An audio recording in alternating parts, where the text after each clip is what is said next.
नमस्कार। कभी सोचा है कि कोई बच्चा वो अक्षरों के जंगल से निकलकर कैसे फटाफट पूरे पूरे वाक्य पढ़ने लगता है? तो चलिए आज इसी सफर को समझते हैं।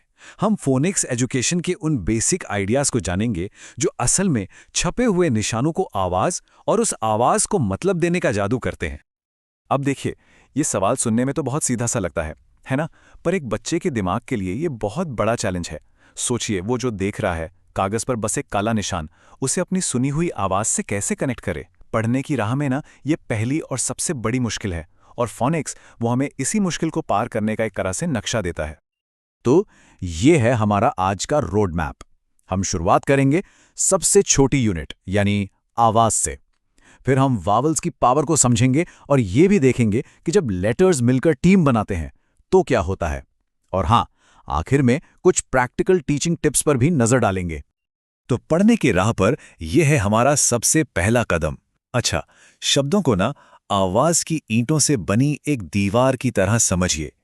इससे पहले कि कोई बच्चा लेटर्स को पहचाने, उसे इन अलग अलग ईंटों को यानी इन आवाजों को सुनना सीखना पड़ता है।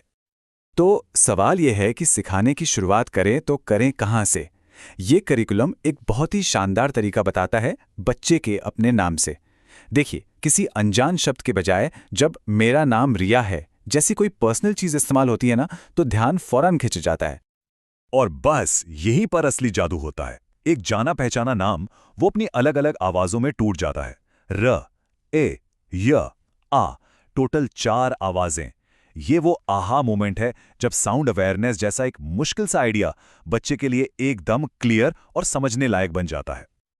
अच्छा, तो जब आवाज की ये ईंटें पहचान में आने लगती हैं, तब हम मिलते हैं इंग्लिश लैंग्वेज की रीढ़ की हड्डी से, यानी वॉवल से। वॉवल्स बहुत स्पेशल होते हैं।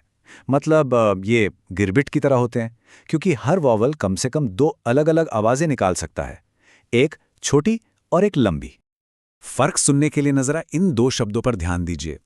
कैट, इसमें एक ही आवाज छोटी और तेज है, ए।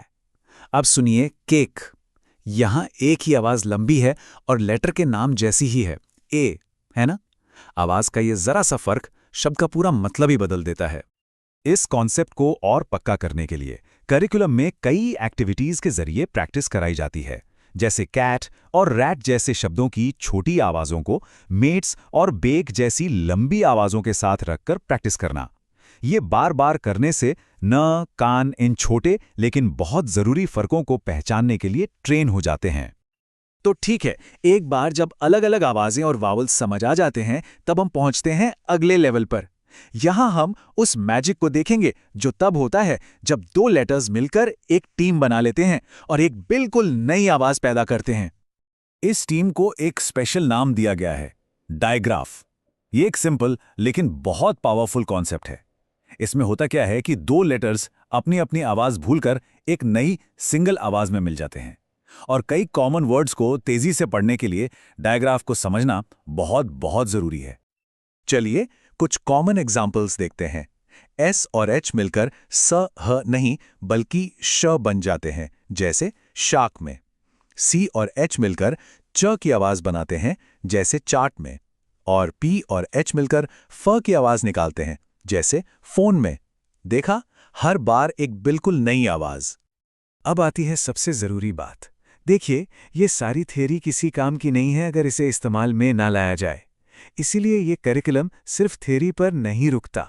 असल में पढ़ना सीखने का मतलब ही है करके सीखना। चलिए देखते हैं कैसे। पहली एक्टिविटी में स्टूडेंट्स को एक पैराग्राफ सुनाया जाता है। अब उनका काम है छोटी और लंबी वावल साउंड वाले शब्दों को पहचानना और उन्हें अलग अलग कॉलम में सॉर्ट करना।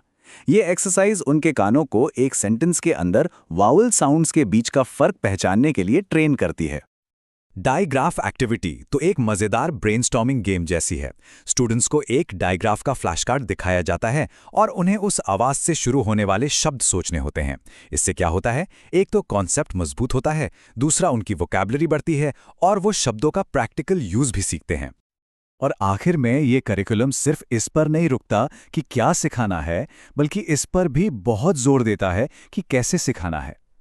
इसमें जो सिखाने वाला है यानी फैसिलिटेटर, उसके रोल पर बहुत ध्यान दिया गया है।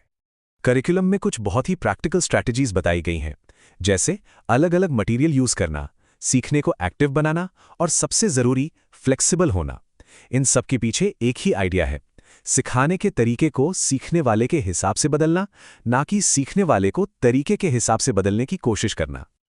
और करिकुलम का यह सवाल तो पूरी फिलॉसफी को एक लाइन में बता देता है कि लगातार सीखते रहना है और खुद को बेहतर बनाना है।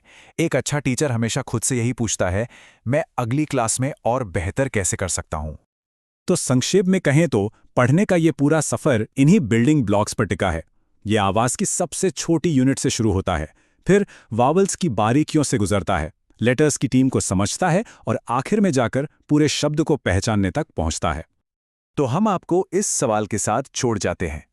फोनिक्स जो है वो इस पजल का एक बहुत जरूरी टुकड़ा है, पर यह सिर्फ एक टुकड़ा है।